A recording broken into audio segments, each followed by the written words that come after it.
Seja muito bem-vindo, meu querido. É um prazer tê-lo aqui. Estou muito Pra- feliz. Diga, diga. Não, não, eu ia falar sem pedagogia, o prazer é todo meu, mano. Sem demagogia, o prazer é todo meu mesmo, é todo meu. Que bom, que bom. Então, eu estava explicando aqui para as pessoas, mas, enfim, já dei a minha explicação básica aqui, né? Dentro de que contexto a gente está fazendo isso aqui. Nós Sim. estamos, eu faço esse curso A Tradição Cristã já há 8 meses e agora a gente resolveu fechar as inscrições para dar uma arrumada na casa e ampliar o trabalho, né? Sim. Então, resolvemos fazer essa semana de lives aqui sobre o assunto, pegando o mote do próprio livro da Santa Teresa que eu traduzi o ano passado, né, o Caminho de Perfeição. Sim. Então, pegando aquele mote ali e para nós vamos fechar as inscrições no domingo à noite, dia de Santo Antônio. Então, inscrevam-se porque eu tenho certeza que vocês vão aproveitar o material. Nós vamos ampliar ainda o material lá dentro, então já tem muita coisa lá para vocês. Você estava E dando. Eram duas aulas semanais, não era, mano? Que você estava fazendo Uhum, lá dentro, né? Pessoal. exatamente. As quartas-feiras é o que é a tradição cristã, onde a gente está pegando. Eu costumo falar que por isso eu estou até atrás de um nome melhor para curso, porque não é uma coisa linear. Na verdade, nós ficamos circulando, visitando, vamos dizer assim, assuntos fundamentais para a vida cristã. E que hoje em dia ele vem até pela constatação de que as pessoas têm uma visão um pouco primária, um pouco esquemática, vamos dizer assim, da vida cristã e acabam não aproveitando de todo o tesouro que o Cristo nos deixou, né? E que depois os santos foram como que nos desdobrando para nós e nos tornando acessível, enfim. Sim, E mano. depois das segundas-feiras, porque muitos artistas estão fazendo esse curso, a gente começou a falar sobre arte mesmo, sobre cosmovisão. Então acabou ampliando. A ideia original era uma aula por semana, eu estou dando 2 aulas por semana. Excelente. Excelente, excelente. É um tesouro, né? Um tesouro É necessário, um no fundo, né? tesouro, exato, exato. A gente está tentando, né, beber nisso, né? E, pô, faz 30 anos que eu estudo isso, né, Ítalo? Claro. Então, eu também estou num momento na minha vida, estou com 63 anos, que eu sinto que, assim, bom, agora eu preciso um pouco manter a tradição, né? Aham, claro. Deixar aí, né, o que eu recebi, deixar aí para Sim. quem está tá chegando, né? De uma certa Perfeito. forma. Perfeito, perfeito, Malha. Excelente, excelente, excelente mesmo. Então amanhã a gente vai tratar um pouco até das três vias, pegando o livro do Garrigou Lagrange lá, né, que são as três vias tradicionais, via purgativa, iluminativa e unitiva, né? Shiva. Mas que são termos que ficam um pouco, as pessoas não sabem do que se trata na verdade, né? Sim, Então eu queria, como eu já te disse por WhatsApp ali, eu peguei o mote da palavra salvação, né, que a gente também sempre identifica só assim, com o estado após a morte, né? A salvação sim, da alma é eu chegar no céu, sim, né? Mas essa palavra quer dizer também cura. Em latim, salvar é curar e também tem a ver com uma vida plena, né? sim, Então, quando a gente fala em vida purgativa, sempre parece que as pessoas têm uma visão só negativa disso, como se fosse uma vida assim de sofrimento e de, vamos dizer, de negação da sua própria pessoa. Quando na verdade é o sim, oposto, é uma espécie de remédio que a gente está, né, tomando, uma espécie de terapia que a gente está fazendo. Por isso acho que com você o assunto você é o convidado privilegiado para falar sobre isso, né? De você restaurar de uma certa forma a saúde da alma para ir para a via iluminativa, desenvolver as virtudes, etc., né? sim. Então, não é bem uma pergunta, mas o tema que eu estou te propondo, que eu imagino que você já está processando aí, é este. Sim, Malha. Eu acho que. Você sabe que. Não sei se você sabe, mas o. Eu tô relendo Garrigou Lagrange, inclusive, As Três Idades da Vida. E nesse tempo, né, tô relendo porque eu peguei um capítulozinho lá para gravar uns 40, eu gravei 41 áudios no tempo da quaresma, baseados no livro do Garrigou Lagrange, de um capítulo lá do Garrigou Lagrange. E a verdade é que a gente não conseguiu avançar em nada no capítulo, porque eu parei no primeiro parágrafo, porque aquilo é um tesouro, né? Então, a gente é aquela coisa até um pouco sacal, acho, para quem está do outro lado, mas para mim foi ótimo. Então, assim, a primeira palavra, essa palavra, aí ficava ali meditando sobre a palavra. Aí depois a segunda palavra, a segunda palavra, tá, tá, tá, tá, tá. Então, a verdade é que quem acompanhou viu que se estava com a expectativa de que a gente terminasse o capítulo, a gente avançou realmente um ou dois parágrafos ali do livro, né? Talvez um pouquinho mais, né? Mas exageros à parte. O fato é que estou dizendo isso tudo para falar do Garrigou Lagrange, que é um sujeito. Não sei se você tem essa mesma experiência que apareceu para mim quando a gente leu o Garrigou Lagrange, que ele era um sujeito também de muita vida de oração e muito meditativo. Aquilo ali Uhum, não parece só uhum. fruto de uma análise intelectual, acadêmica. É um desses Não, livros, não, não. É. né? É um desses Não, livros muito casualmente eu também estou relendo. Estou relendo exatamente a parte, a segunda parte, a segunda via ali, e é de Sim. uma riqueza. É extraordinário. É extraordinário mesmo. Agora, sabe, Malha, eu queria. É, é difícil a gente ter interlocutor, assim, tá falando isso com outro amigo, com o Vitor Salles, o professor lá de Belém, né, do Pará, é meu amigo Uhum. também. E a gente estava outro dia, não foi live, não foi nada, foi uma conversa, né, por Skype ou por WhatsApp, sei lá, a gente estava conversando e estava falando sobre a questão de uma certa ausência assim de interlocutores, né? Da gente às vezes a gente medita, pensa, né? Ou medita na oração, ou então pensa através da leitura de um livro, e muitas vezes a gente não tem muito com, sei lá, não tem interlocutor assim no dia a dia, né? Não tem muito com quem falar sobre as coisas que a gente está investigando, está pensando, está meditando. Sim, sim. Então, no primeiro momento, é claro que essas aulas que a gente dá, enfim, os cursos que a gente dá também, eu acho que tem uma função de autoterapia do espírito, no sentido de que a gente Sem consegue dúvida. falar e devolver e trocar e tal. Mas estou dizendo isso por um outro motivo, porque queria te encontrar aqui como um desses interlocutores privilegiados, que você é uma pessoa que tem uma alma imensa, né? Tem uma profundidade também do espírito, tem uma profundidade do espírito, além de uma alma imensa é, que eu acho que eu me sinto confortável à vontade de falar contigo uma coisa que eu percebo e que eu percebi ali ao longo desses anos atendendo gente, e eu vou, vocês, as 1.400 pessoas que estão aqui nos assistindo, vocês me permitam uma pequena, é, uma pequena impropriedade, que é esquecer de vocês. Vocês vão me desculpar, eu simplesmente não estou falando com vocês, eu estou falando só com uma Lê, tá bom? Então, assim, paciência, tá? Se quiser assistir aí o que eu tenho para falar aqui, mais falar é trocar, conversar, enfim, propor, fica à vontade aí, mas também, se quiser ir embora, vai, porque eu tô falando com uma lei aqui, tá bom, pessoal? Vocês me desculpem aí, mas é como vai ser a coisa. Então, eu tô falando sério, espera que é sério. Porque, mano, eu tava já há um tempo, tô ali no consultório atendendo aquele pessoal, né? E às vezes assim, a atenção, claro, vai se dirigir sempre ao que o pessoal está dizendo, né? O que as pessoas estão colocando ali como questões da alma, questões práticas, questões físicas, né? Enfim. E já no final do consultório, assim, nos últimos 3, 4 anos assim de atendimento, Maria, aparecia para mim um mistério imenso, assim, que era o fato de que Deus os tinha criado. Ainda que a gente saiba disso e sempre soube, né? Enfim, bem, a gente soube lá no catecismo quando a gente estava fazendo as primeiras aulas de religião, então a gente ouve essas coisas, né? Sempre, né? Que a gente foi criado por Deus. Num certo momento, eu não consigo precisar exatamente quando, o...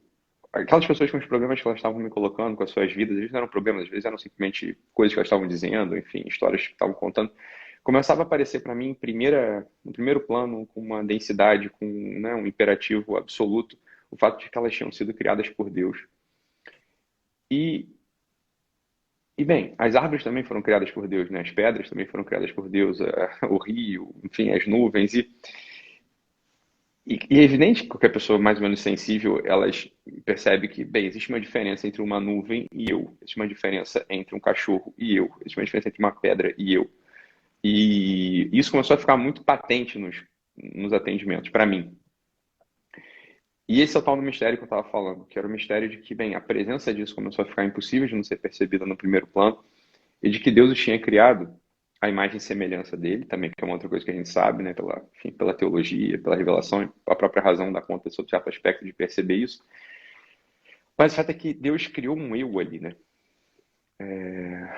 E isso foi a coisa que saltava para mim. Falar, porra, Deus criou um eu. Deus criou um ente, um ser capaz de dizer eu. E as pedras não são assim, as árvores não são assim, né? Os galhos e as plantas e as formigas, elas não têm um eu. Elas são um ente. Alguns animados, outros inanimados, mas elas são um ente. E são radicalmente diferentes de mim. Não fruto de uma soberba, de uma dessas coisas que o pessoal, o defensor de animal, etc., quer dizer que nós somos iguais. Olha, materialmente falando, nós somos muito parecidos mesmo. Não tem muita distinção entre eu e sei lá, um poço de petróleo, do ponto de vista material, né, físico. Mas, né, não dá para negar que a gente tem uma diferença radical ali, né, que é a diferença da forma. Não forma para o pessoal agora, né? Agora eu estou falando para o pessoal, né? Não forma como entendido como figura externa, mas forma como conjunto de possibilidades. E o homem tem uma possibilidade que é radicalmente diferente de todos os outros entes criados, que é a possibilidade de falar eu. Uma possibilidade de se identificar como um universo próprio, né? Como um... Bem, né? Assim, existe uma diferença radical, quer dizer, quando na própria Humanae Vitae, uma coisa que não me passou despercebida também, na Humanae Vitae, quando o Paulo VI, ele fala sobre procriação, né, a finalidade do ato conjugal, né, então são dois, unir e procriar. Para mim não passou despercebido o fato de que ele não usou a palavra reproduzir, né, quer dizer, o homem ele não reproduz, o homem procria. Uhum. E isso é uma diferença radical entre uma coisa e outra, né, quer dizer, a reprodução, ela se dá numa sucessão, né? Você vai reproduzir uma tela, né? Você vai reproduzir, sei lá, uma Xerox, né? A gente vai reproduzir. A reprodução é o seguinte, olha, você não tem a criação de um universo infinitamente novo, mas existe uma continuidade, né? Existe uma continuidade de coisas que são muito semelhantes ou são idênticas na sua forma e não são idênticas, evidente, na matéria, né? Então é claro que um gato é diferente de outro gato do ponto de vista material. Mas enquanto conjunto de possibilidades, os gatos são muito semelhantes, né? Os gatos eles não se diferenciam radicalmente um do outro. Os seres humanos, claro, quando a gente se deita, né, com a nossa esposa e a gente concebe um filho e o filho nasce, caramba, aquela criatura ali, ela tem uma possibilidade diferente da possibilidade de todos os outros entes criados, que é falar eu. E isso começou a ficar muito, muito, muito presente ali para mim, Malê, no consultório, e que tinha um universo na minha frente. Um universo que era a imagem e semelhança do próprio Criador. E aqui que está o ponto que eu quero chegar da via purgativa, da via unitiva, da via iluminativa e da via unitiva.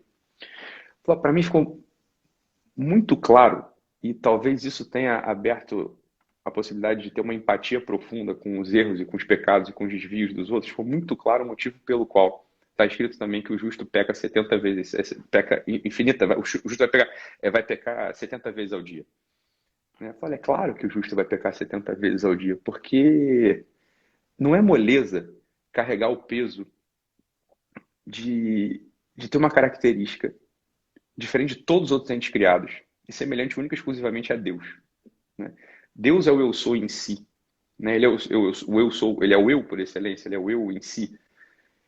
E a gente tem um certo peso, que também é uma maravilha, óbvio, né? Mas primeiro aparece como peso, um peso de ter essa característica divina. E justamente pelo homem ter essa característica divina, né, guardar em si essa possibilidade de dizer eu, que é facultada ao Deus, né, facultada ao Deus.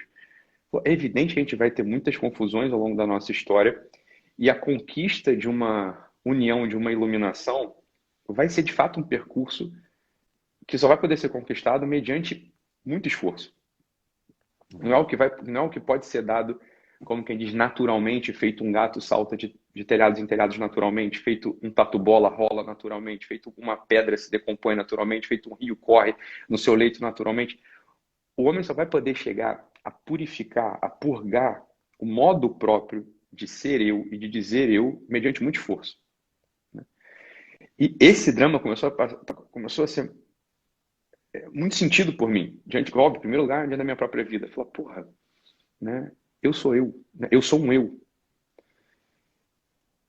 E tá lá, né? Tá lá o motivo pelo qual eu me confundo, né? Tá lá o motivo pelo qual eu peco, tá lá o motivo pelo qual eu tento fazer um bem, mas acabo fazendo mal.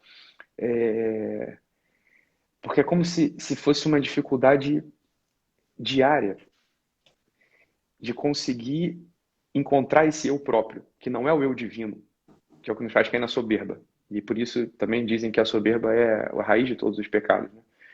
É muito Uhum. fácil para o homem cair na soberba porque a gente de fato tem na gente um negócio que é muito sagrado. É muito sagrado, Uhum. que é esse tal Uhum. desse eu.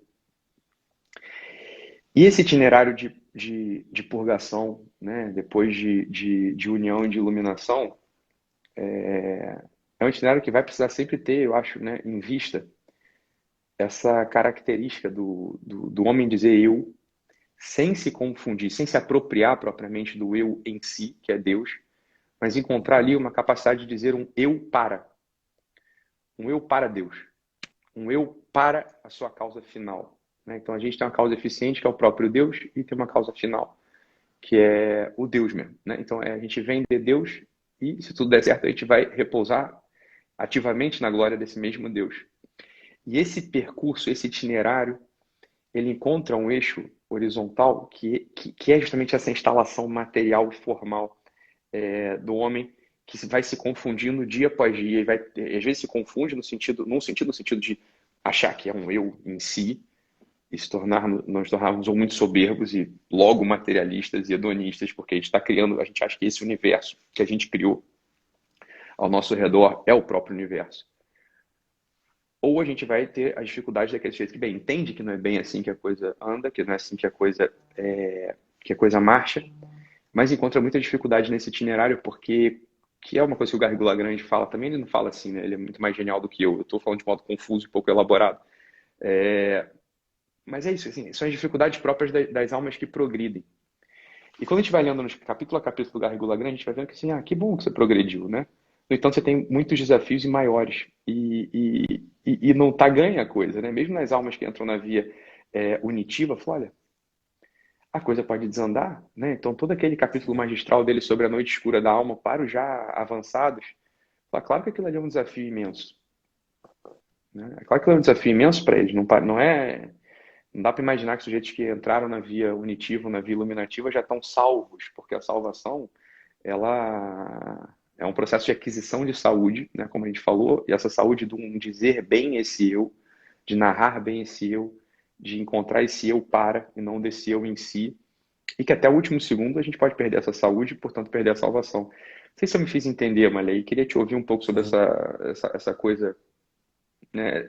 Esse peso, no fundo, que eu fui encontrando cada vez mais um peso diante das pessoas que se apresentavam na minha frente e diante de eu mesmo que me apresento na minha frente diariamente, né?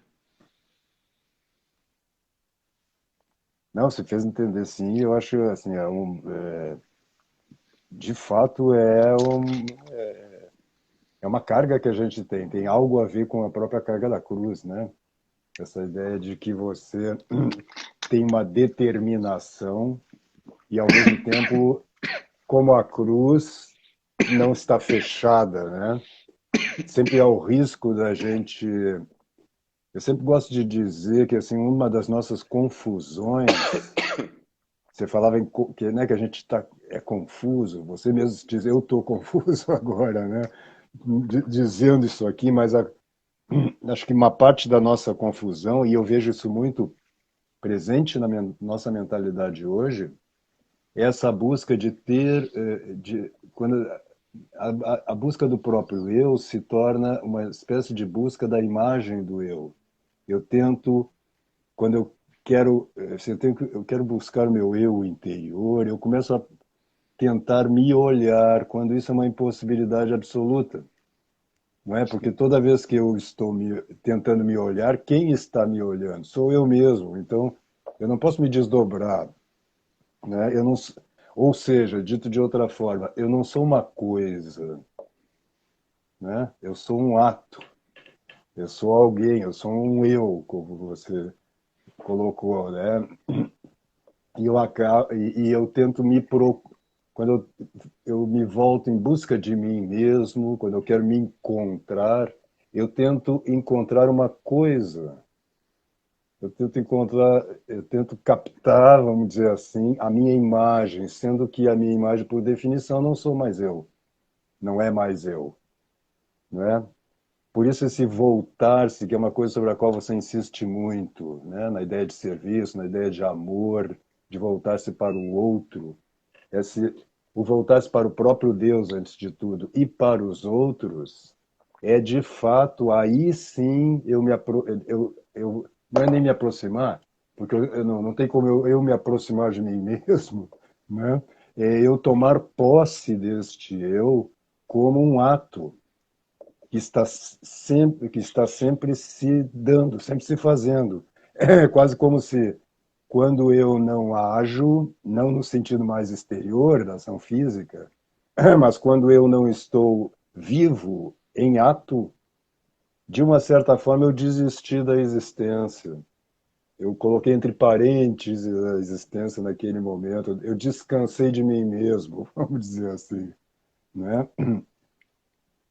Então isto essa é quase e aí eu começo a querer aí sim fazer algo que é um pouco a tentação lá do paraísmo, deve ser como Deus, que é eu criar esse eu, né? Em vez Sim. de deixar que se atualize aquilo que Deus pensou como eu, né? Quando ele me criou.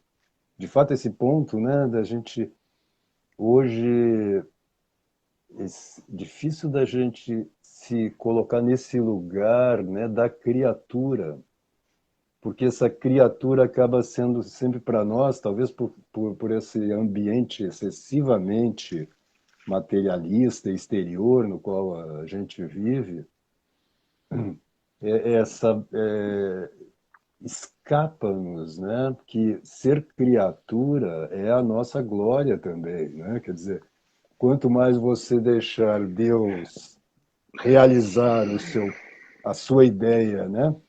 Outro dia ainda comentava isso, que uma das meus pedidos prediletos a Deus é assim, restaura-me, sabe? Faz de mim Sim, sim. o que tu pensaste, porque tudo que eu penso sobre mim mesmo como valor, como virtude, é bobagem, É. né? E a gente acaba criando um eu falso que é a nossa imagem e semelhança e que evanescente, né? Para não dizer demoníaco, né, mano?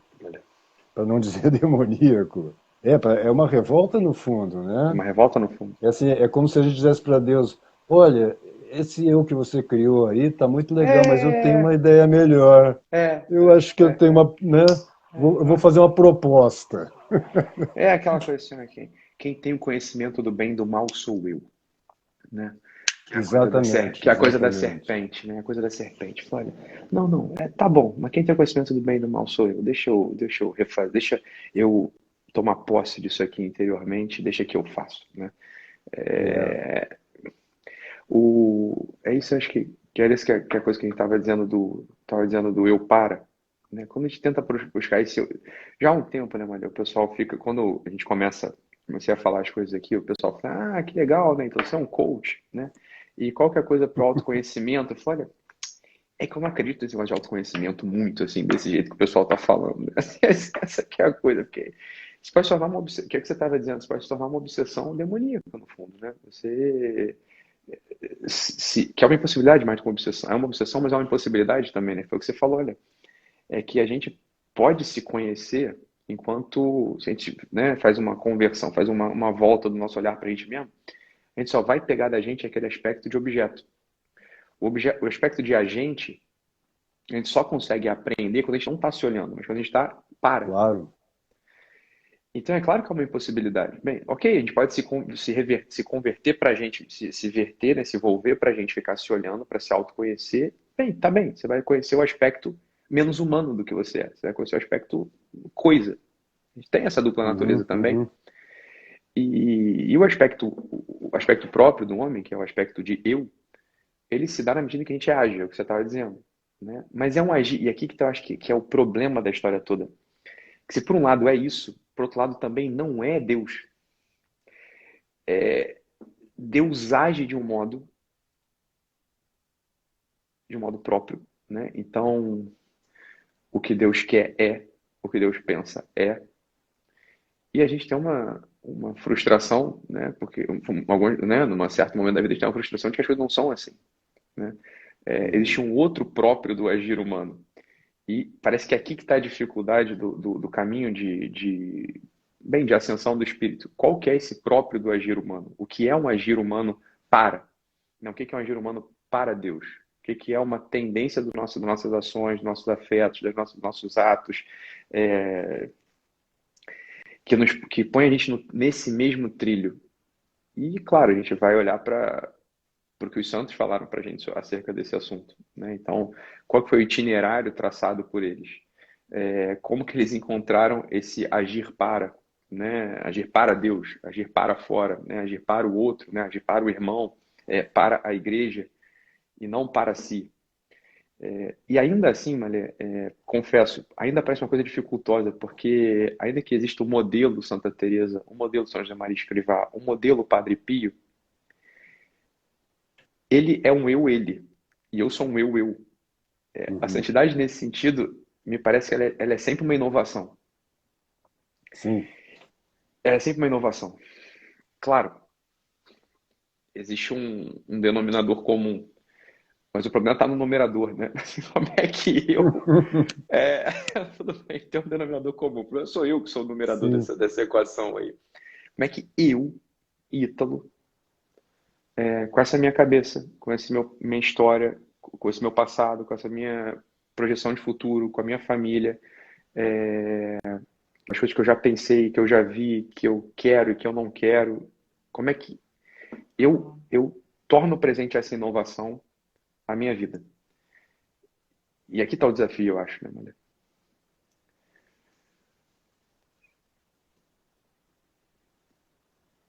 É porque a gente, de uma certa forma, né, até no âmbito da arte, da criação mesmo, né, quando a palavra inventar hoje parece que é uma coisa que você produz com a sua mente, com a sua cabeça, né? Quando É, invenir é encontrar, né?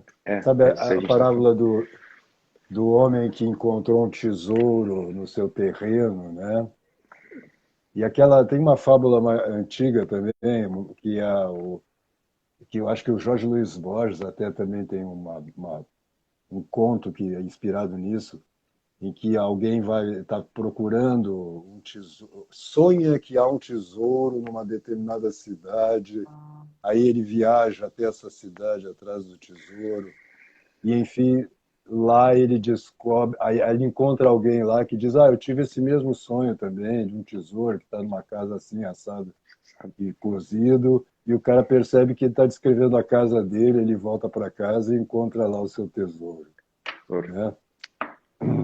Que é um Uau. pouco, eu acho isso, né? A gente fica querendo é a mesma ideia do Chesterton lá, né? Que o cara vai conquistar o mundo e planta a bandeira, né? Plantas toma conta na própria Inglaterra. Ele volta para casa, né? Para mim isso é muito caro porque na minha conversão lá 30 e poucos anos atrás, isso aconteceu comigo. Eu costumo brincar que eu tive que ir até a China para descobrir que estava aqui na esquina, né? Sim, Porque legal. eu li o taoísmo, li muito Sim, sobre taoísmo, li muito sobre budismo, e cristianismo também oriental. Enfim, estudava muito religião comparada, né? E ficava sonhando, dizendo, a gente tem essa bobagem de achar, não, se as condições fossem melhores, se eu tivesse sido criado num ambiente mais cristão, sim. ou etc, né? Aí eu É, seria bom. Não, bobagem, bobagem. As cruzes mudam, né? Cada sim. um tem a sua cruz específica, mas esse trabalho de redescoberta, porque eu conheço muitas pessoas que tiveram uma educação mesmo cristã dentro da igreja, etc., e que se cristalizaram naquilo ali também, sabe? Tem uma espécie de pegada meio moralista, meio dura, Então aquela ali é a cruz dele também, né? Sim, Aquele negócio de sim, salvar a sua própria situação, né, do Ortega, é um pouco isto, né? sim, sim. De, E isso, acho que essa mística do quem me dera, né? Quem me dera eu fosse velho, quem me dera eu fosse novo, quem me é. dera eu fosse ontem, quem me dera fosse amanhã. Eu acho que é isso que a gente está dizendo aqui é que essa que é a coisa, essa invenção, né, esse invenire, essa invenção, ela é em mim, ela não é Uhum. em outro. E eu entendo mesmo esse caminho, esse itinerário, né? Vamos na China, vamos ter que voltar para a esquina. Vamos na China, vamos ter que voltar para a esquina. Eu, eu acho que esse me parece o caminho mais genuíno e verdadeiro, né? De uma alma que está buscando mesmo as respostas, as soluções para essa inovação, para essa novidade de precisar se instalar e, bem, agir a partir do próprio centro, a partir da própria, agir a partir do eu, Sim. do próprio eu. É, é o filho E pródigo também, é né? o filho pródigo é a história de todo mundo, né, Malê? Assim, não é a história do É, filho pródigo, né? E é a história, pô, essa é a que é história a do meu impressão de dizer, filho, a história do aqui meu tá muito primo. ruim. É, É, é assim, só que né, eu vou buscar o verdadeiro lugar que vai, onde eu vou encontrar a mim mesmo, né? exato. Eu acho que isso é tudo que a gente estava falando, quer dizer, o, na via purgativa, uma das coisas é conseguir encontrar, ainda que mentalmente, né, mas sobretudo existencialmente, mas acho que se a gente consegue encontrar, ainda que mentalmente, dado que o nosso tempo ele é muito mental, né? Uhum. Você fez uma bolinha, mas eu nunca consegui fazer essa bolinha. De fumaça. Ah, é? Ainda que encontre, acho que se a gente conseguir encontrar mentalmente essa operação de perceber ao menos que existe sim diariamente uma disputa entre eu e Deus, da minha parte, não da dele, uma disputa de querer destroná-lo, porque Uhum. é realmente uma soberania imerecida que a gente tem, a soberania de filhos de Deus. Uhum. E os príncipes, em algum momento, eu imagino que por mais fiéis que sejam, eu não sou príncipe, né? Então, os príncipes, acho que por mais fiéis que sejam, eles em algum momento passam pela cabeça deles, mas quando meu pai morrer, esse império será meu, né? E Uhum. isso deve passar pela cabeça de todo príncipe, de algum modo, né? Porque em menor medida isso passa pela nossa cabeça em coisas muito menos valiosas, né? E, e algo disso passa pela cabeça do sujeito, porque é normal, você começa a amar a Deus. Você entra na via purgativa. Você não tá mais. Você agora entrou na via. Você está no início da via. Você está na via purgativa. Você gosta das coisas da religião. Você entendeu que isso é um bem, que isso é justo, é necessário. Beleza. Né? Então você começa a amar aquilo. Você começa a olhar para a grandeza de Deus. Você começa a, de algum modo, perceber, entender, experimentar o que que é a grandeza desse ser em ato puro, né? Que nos criou, que mandou seu filho para salvar o mundo, etc, etc, etc. E a gente descobre uma outra coisa. Caramba, a gente foi criado à imagem e semelhança dele. Eu tenho uma certa nobreza. Eu sou um tipo de príncipe. Ele é o rei, eu sou um tipo de príncipe, porque eu sou filho dele. E eu acho, me parece aceitável nesse início da via purgativa que essa disputa apareça mesmo. Essa disputa de querer destronar Deus e colocar o nosso eu no lugar do dele. Porque pronto, agora a gente vislumbrou o que que é Deus, o que que é um Deus. Isso aparece quando a gente atende pessoas que iniciam no caminho da religião, que iniciam no caminho do amor, do serviço, etc. A gente nota que tem uma tensão ali, que aparece muitas vezes, como você falou, isso, essa cristalização moral, ou que aparece como uma soberba ativa, né, uma atividade apostólica, é, Uhum. e aparece às vezes como uma tentação de se achar superior ao outro, né? Porque, bem, vai à missa agora e se confessa. E quando a gente vê os santos, isso é uma coisa que nunca me pareceu uma. Bem, em algum momento me pareceu sim, mas graças a Deus foi por pouco tempo.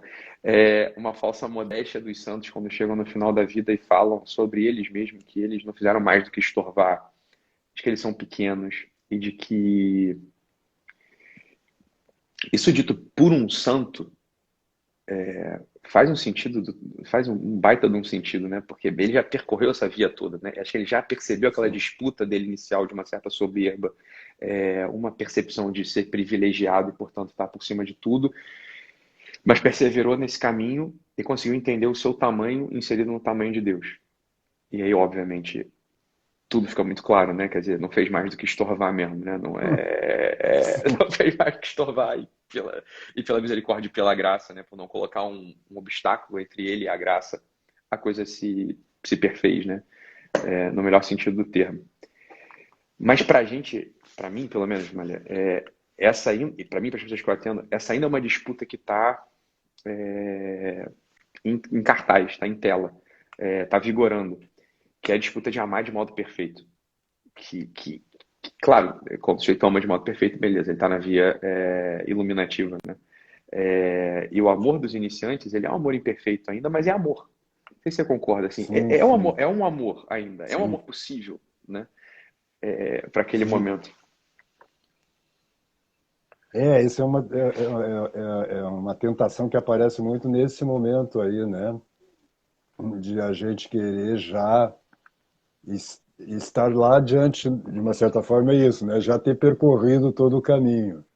Quando eu vislumbrei o caminho, é como quando a gente está mesmo na estrada e vê o final da estrada, né? E imaginativamente a gente já chegou, né? Uhum, uhum, E isto é bom porque a gente tem que ter, de fato, essa amplidão de horizonte, né? Não ficar só achando assim, ó, tem que ser bonzinho, fazer, né? Cumprir os mandamentos, né? Que sim. eu vejo que muita gente para aí. Eu tenho um santo amigo que ele dizia isso, que as pessoas quando estão na via purgativa e já conseguiram assim, ó, não estou mais, eu estou cumprindo os mandamentos, já não estou nem pecando venialmente, de maneira voluntária. O sujeito Claro. chega num ponto que diz assim, bom, eu fiz, e agora, o que que falta? Eu acho que eu já fiz tudo. Quando, na verdade, de uma certa forma, você não fez nada, você só deixou Nada. de fazer, né? Fazer. Você parou de fazer merda, né? Você parou de atrapalhar vamos dizer assim, os teus deveres e as tuas, né? As tuas ações mais primárias mesmo, né? E agora é preciso começar a se abrir para uma outra dimensão, Sim. né?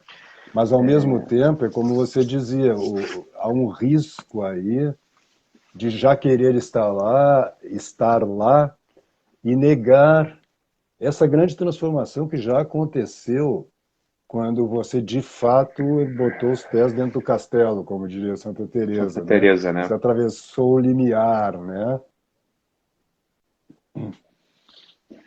Sim, sim.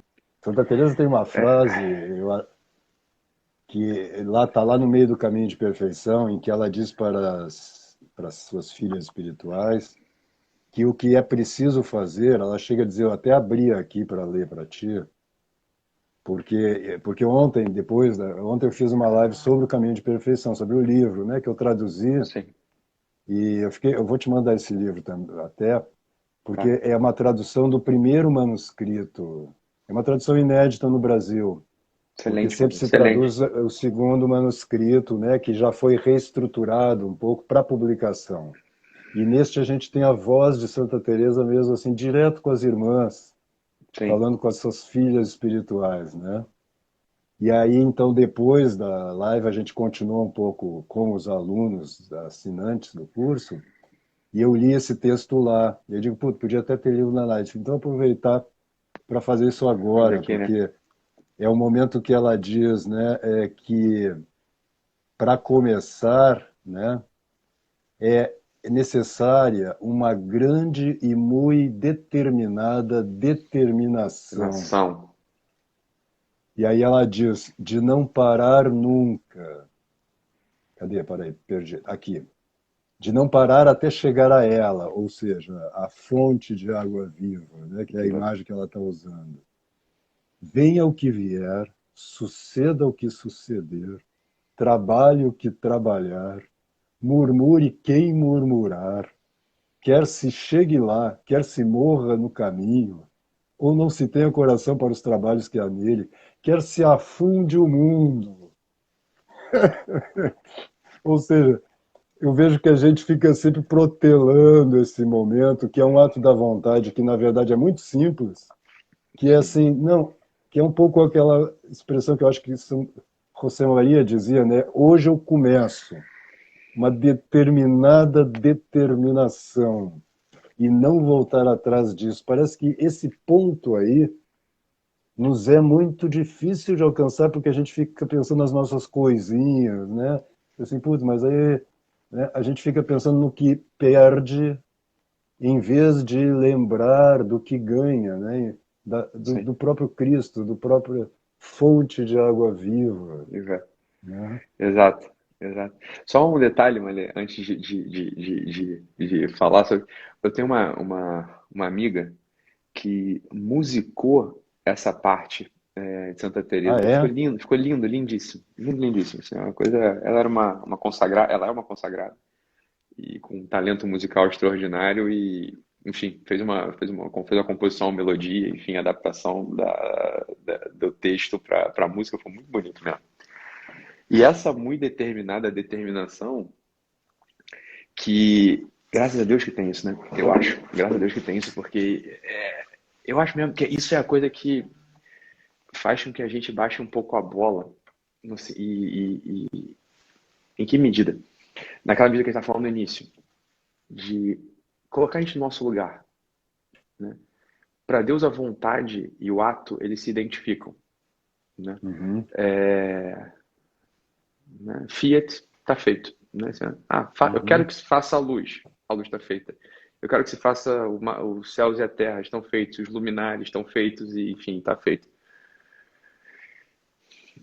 Eu acho que a própria percepção de que é necessário haver uma muito determinada determinação já é a pista da humildade, no fundo. Fala, olha, caramba, que maravilha, eu não sou Deus, né? Eu preciso de uma muito determinada determinação para que o mínimo aconteça, né? Que é o início da jornada toda. Fala, caramba, né? Eu tenho que ter uma muito determinada determinação, custa de custar, né? Murmure quem murmurar, para alcançar aquilo. E pronto, né? Isso aqui já seria o suficiente para um ato de um segundo de contemplação para destruir de uma vez por todas a soberba, né? Por um lado. E por outro lado, eu falo, olha, não é tão difícil assim, né? E eu sempre esqueço quem é a figura, se é a irmã de São Bento ou se é a irmã. É a irmã de São Bento, acho que é a irmã de São Tomás, que pergunta, mas qual que é o segredo para a santidade? E, e esperando uma resposta teológica, um tratado, né? E uma resposta extensa. E ele responde assim, irmã, querer. Qual que é o segredo da santidade? Querer. Assim, falha. É que é isso, né? É uma muito determinada determinação, né? Tem que estar determinado Sim. para isso. E, e mais uma vez eu falo, mano, vamos lá, sem querer psicologizar o assunto, né? E sem cair no psicologismo barato. Mas aí tá o ponto, né? Que é o que o pessoal deve estar perguntando, beleza, então, mas como querer esse negócio, né? Como querer? É, dado que o querer no homem, ainda que seja uma operação simples, por um lado, por outro lado, tem sua dificuldade, né? Uhum. E tem sua dificuldade mesmo, sabe? Beleza, como querer, pelo menos. É, Sim. não sei se você concorda, Malê, e, enfim, tem um caminho aqui que os atos de religião, sob certo aspecto, eles funcionam para isso. Né? Uhum. Os atos da religião, assistência aos sacramentos, de algum modo, eles influem nesse querer, purificando o querer, robustecendo o querer, endireitando o tal do querer. E seria muito difícil, me parece, Santa Teresa falar isso que ela falou se ela não tivesse uma vida de piedade profunda, né? Sim. Eu acho que sem uma vida de piedade profunda, pelo menos constante, né? Eu acho que o querer é impossível mesmo. E talvez seja um dos Aham. dramas, assim, impossível, me parece. Assim, claro, por É uma, por porque a uma, gente. inter, uma intervenção divina específica de uma predileção, bem, tudo bem, né? O Espírito sopra onde quer, etc. É, Mas eu estou aí. dizendo, É. bem, eu estou dizendo ordinariamente, né? E se a gente olha na vida do santo, você vê que, de fato, essa muito determinada determinação, ela é uma resposta mesmo a uma ação divina, né? A ação da graça. Isso aí a gente não consegue fazer com as nossas próprias Próprias forças, mãos, exato, né? exato. E hoje isso se agravou muito porque a gente,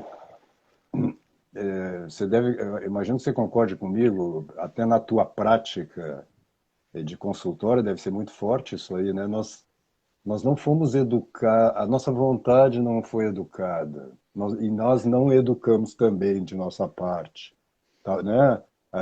Ainda a inteligência, bom, a gente estudou, enfim, ainda tem notícia de que existem coisas a aprender, mas o exercício da vontade, especialmente num mundo tão que se foi pela tecnologia e pelas máquinas, enfim, tornado tão agradável para os sentidos, para o corpo, né? Eu Sim, sempre falo que eu acho que é uma coisa que falta hoje na nossa prática mesmo cristã, o cuidado com o corpo. Você insiste muito nisso aí, mas sim. falta nessa ideia de que, assim, por exemplo, eu não devo, como eu sou ator e ensino atores, né? Sempre insisti muito sobre isso. Você não deve sentar numa poltrona muito mole, por exemplo, muito, Sim, né? Que te engula. E as pessoas gostam disso. Elas gostam de abandonar o seu corpo, porque é é, gostoso de fato. É gostoso para o corpo, mas você não está é, dialogando com o próprio universo. perfeito. Você está sendo engolido, né? E nós temos tantas facilidades hoje.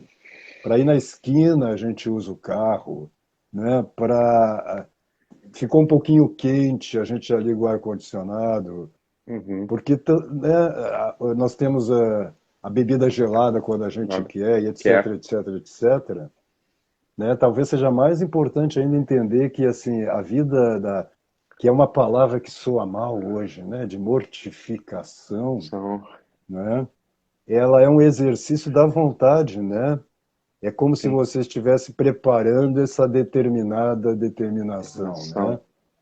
Primeiro eu vou me determinar assim, eu só não vou ligar o ar, vou aguentar o calor durante 15 minutos, Minutos. não é? Parece tão pouco, eu digo, mas nós somos, como você diz, tão pequenos. Nós temos que, né? Por isso Santa Teresinha sempre é uma santa querida para mim, É, né? Porque ela diz, oh, não precisa subir o Everest, né?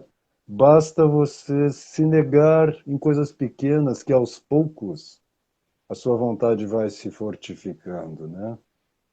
Nós confundimos vontade e desejo com muita facilidade hoje em dia, sim. né? E isso que você falou é maravilhoso, Malé. E já estava prefigurado no Antigo Testamento essa coisa de uma. Isso daí é fruto da soberba, né? Querer uma coisa muito difícil, né? Uma técnica muito difícil, precisar subir o Himalaia, né? Passar por ritos, 30 graus, ritos iniciáticos, enfim. Uhum. E o profeta Neemias já tinha falado para o rei, né? Falou, olha, você está com essa lepra aí, tem um jeito de se curar. Toma 3 banhos aí no Rio Jordão. Sim, E aí, não, mas não é possível, né? Isso aqui, né? Mas que absurdo, esse riozinho que é um córrego e não sei o que, toma, né? E os conselheiros dele falam, olha, mal não vai te fazer, né? Tá dizendo um negócio tão fácil, faz aí, vai que dá certo, e deu certo. A mortificação é um pouco isso, olha, realmente o café sem açúcar, o banho gelado, né, comer um pouco mais do que você gosta menos, um pouco menos do que você gosta mais, olha, sim, graças a Deus são coisas fáceis mesmo. E sim. é, é, uma outra coisa, Maria, que essa também, ainda dentro desse campo da pirotecnia, que leva muita gente, arrebata muita gente, que é essa coisa da graça. Não estou falando que a graça é uma pirotecnia, mas eu estou querendo dizer o seguinte, que um certo desejo supersticioso e fora de script, por assim dizer, de como a graça vai agir na gente, ou de onde encontrar a graça. Flora, a humildade faria com que qualquer sujeito sensato percebesse uma coisa. Porra, tem um negócio chamado graça sacramental, bicho, que está ao alcance de todo mundo. E que a confissão te dá uma graça sacramental. A Eucaristia te dá uma graça sacramental. E as coisas que a gente pode recolher diariamente. Confissão não, mas também, mas enfim, essas coisas que a gente pode recolher diariamente. A Eucaristia a gente pode recolher diariamente, a gente pode consumir, por assim dizer, pode se unir de modo que a gente não tem dúvida. Né? A gente pode ter uma união material com a graça sacramental. A gente comunga todo dia. Uhum. Falei, a graça, graças a Deus, mais uma vez, graças a Deus, Deus se dispõe no mundo de modo claro e evidente muitas vezes. E, claro, as almas confusas e soberbas e ainda em busca de superstições e pirotecnia vão querer buscar, sei lá, né, caminhos da graça, como eu falei, em ritos iniciáticos, em grupos X, Y, Z. Quando ela está ali em qualquer paróquia de esquina, tem um sacerdote consagrando a hóstia e está Deus ali. E depois, qualquer sacerdote na esquina vai te confessar também, e você vai receber a graça do sacramento da confissão. A coisa não é tão complexa assim. Esse que é o ponto. Por um lado, a gente começou Sim. anunciando um baita problema no início da live. Graças a Deus, a live encaminha para uma resolução mais ou menos material e palpável. Que é essa coisa, olha, a graça está disponível aí, materialmente, inclusive, através de Sim. sacramentos. Sim. E depois é claro que a gente não dá para passar da via purgativa se o sujeito não tem a assistência da graça. E bem, a graça está sempre chovendo sobre a gente, mas a gente tem que ir lá, né, e estender a mão em súplica para pegar um pouco dessas gotas de chuva. E a humildade faz com que o seguinte, olha, o primeiro lugar que a gente vai estender a mão para pegar essas gotas de chuva estão ali na missa da esquina, né, que diariamente se Uhum. celebra. E que só um ato de soberba muito profundo, talvez inconsciente, mas não deixa de ser soberba, faria com que a gente desprezasse isso em busca de uma self-made sanctity, uma santidade É, é, autoconstruída, uma coisa, não é assim que a coisa se dá, né? Não é assim sim, que a coisa se dá. Nunca foi assim, né? Os santos, eles tinham um amor profundo aos sacramentos, né? Senão não tem notícia de sim, um sim. santo que desprezava os sacramentos em busca, sei lá, né, de outra coisa, né? É, é. Pior que eu acho que é isso mesmo, né? Então, falar em salvação, em santidade, em saúde, sem falar de vida de piedade, e essa piedade constante, prática sobre certo aspecto, eu acho que é loucura, no fundo. Assim. É perder tempo, mais do que loucura aí. Porque não instala a gente no lugar da humildade mesmo. E essa confusão desse eu pequeno com o eu grande divino, ela sempre vai se dar porque não tem ali o filtro da humildade mediando essa relação.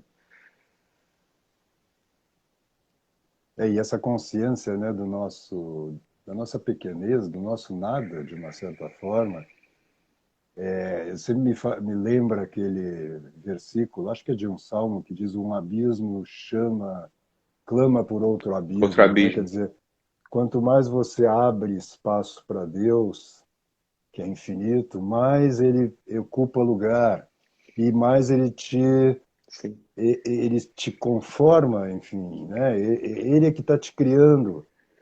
Essa ideia que a gente tem que vem da física moderna, né, mecanicista, de que Deus criou o mundo como uma espécie de mecanismo que age por si mesmo, como se fosse uma máquina, nos desconecta muito com Deus, porque Deus está nos muito. criando aqui e agora. Deus está presente, mantendo É, as coisas na existência, né? essa ideia do Deus relojoeiro é demoníaca, né? No fundo, assim. É demoníaco isso É aí. demoníaca, profundamente demoníaca. Ele é um pai, né? Que intervém amorosamente na vida dos filhos, né? Então, é isso que Deus é, não fosse Abba, né? Abba, pai, paizinho, papai, pai Sim, nosso que estás no céu, essa dimensão de Deus pai, e o pai, então, claro, o pai também adverte, admoesta, dá uma chicotada de vez em quando. Isso é o que um pai bom faz, né? Então, essa nossa ideia de que a gente sabe o que é bom para nós mesmos, né, nos faz recusar muito as ações que Deus exerce sobre nós vindo das circunstâncias, né? A gente sempre acha que assim, o que nos acontece às expensas da vontade de Deus, Deus, quando é negativo. é claro, Estava é tudo exato, bem e aí, né, é, veio um demônio aqui incomodar. Digo, não, não, o demônio também é servo de Deus, tá entendendo? Ele é nosso sim, inimigo, mas Deus não tem inimigo, aham, né? exato, Então, ele utiliza até das ações dos maus, para não botar o demônio na jogada, para o nosso bem. Tudo acontece para o bem daqueles que amam a Deus, de São Paulo, né? E a gente recusa muitos acontecimentos porque a gente tem ideias próprias Sim. sobre o que é bom para nós, né? E a gente já tem eu, né, mas assim, eu tô longe da tua sabedoria, mas a gente já tem Que alguma é isso. experiência a gente já tem, não, e a gente já tem alguma experiência de entender que isso que você falou não é uma frase entusiasta ou otimista no pior Não, sentido do termo, é a realidade, é a sim, realidade. Então, para as almas tudo concorre para o bem dos que amam a Deus. Inclusive os nossos pecados pessoais, se a gente tem a humildade de se arrepender e de não se desunir do caule, né, da videira, aquilo se converte depois em graças ainda maiores. É é, mesmo assim, é mesmo assim. É isso impressionante isso. A bondade de Deus ela não tem limite. É um negócio assim, não tem limite. não tem limite. Não tem limite. A minha De- história são as histórias da misericórdia de Deus, disse a santa. É isso mesmo. É isso mesmo. A misericórdia de Deus não tem limite, né? São Tomás, é espantoso esse momento lá da Suma em que São Tomás diz isso com clareza, que mesmo depois de um pecado mortal, se houver um arrependimento verdadeiro e profundo, é possível que não só se restaure a graça no nível em que ela estava no momento do pecado, mas ainda com acréscimo. Puta. Quando, a noite de Páscoa é um negócio que é. É, Quando cantam pra gente a Félix Culpa, Deus é muito bom, bicho. Né? Ou seja, sim, do pecado de Adão, ele tirou o envio e a ressurreição do seu próprio filho. Provavelmente se Adão não tivesse pecado, a gente não teria tido a possibilidade de beijar a boca de Cristo. É um negócio incrível, é espantoso isso. É um negócio espantoso. A gente sim, tá, a gente pode beijar a boca de Nosso Senhor, pode dormir nas chagas abertas dele, pode ser abraçado pelo manto de Maria. Onde abundou o pecado, superabundou a graça, né? Quer dizer, Deus mandou seu próprio filho, porra, e apresentou a nossa mãe, né? Isso é extraordinário. Isso é a história verdadeira, é essa. Essa é a é. história verdadeira, é essa. E é espantoso, no fundo, né? É espantoso. É espantoso mesmo. É lindo, né? É emocionante até. Se quiser ir, vai. Né? Um canceriano falando, falaria que é emocionante. E é emocionante mesmo o negócio.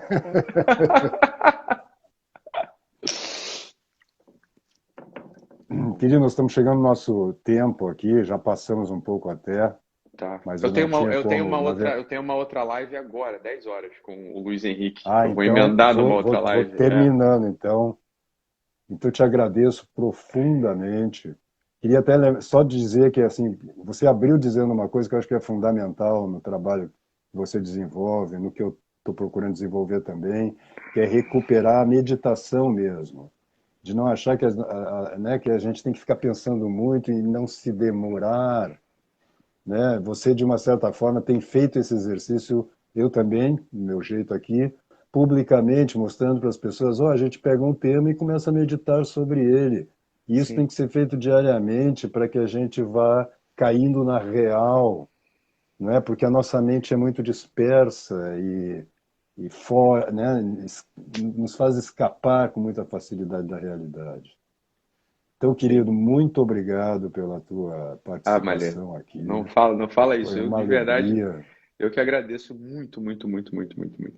E agradeço também Gosto muito de ti. você ter aceito ser professor, vai abrilhantar muito, ensinar muito lá para os meus alunos no programa de especialização em terapia que eu vou lançar em breve. Então, o Malê vai ser é, uma das estrelas do curso lá. Vai ser fantástico, não tenho Eu que dúvida. agradeço o convite, vai ser uma alegria, sabe? Admiro muito mesmo o teu trabalho, que Deus te abençoe Amém. e que nós continuemos nesse trabalho. Eu tenho muita esperança, eu acho que o Brasil está acontecendo um milagre no Brasil nos últimos anos e que É com a graça verdade. de Deus nós podemos cooperar um pouquinho com isso, sabe? Sim, Porque Deus está de fato agindo na alma do povo brasileiro sim. de uma É forma verdade. espantosa. É verdade. É verdade, Malê. Obrigado, hein? Muito obrigado, Malê. De nada, E fique com Deus Oi, diga. E assinem o curso do Malê, se inscrevam. Se vocês não fizerem isso, vocês são otários. É isso que eu tenho para dizer para vocês. Vocês são otários se vocês não fizerem isso. Entra lá e se inscreve. Essa que é a coisa, né? Tá bom, Então tá Malê. bom, querido. Muito obrigado. Fica com Deus, tá? Que isso, eu que Você pode, agradeço. eu vou só finalizar aqui, mas se você quiser, pode sair, vai lá para a tua Tá, eu live, vou lá tá? conversar com o Luiz Eu Henrique sei, agora. e muito obrigado por esse tempo, que eu sei que o teu tempo é precioso e Que isso. escasso. Que isso. Eu que agradeço, Malê. Obrigado mesmo. Fica com Deus. Beijo. Fica com Beijo. Deus. Tchau. Beijão. Tchau. Tchau.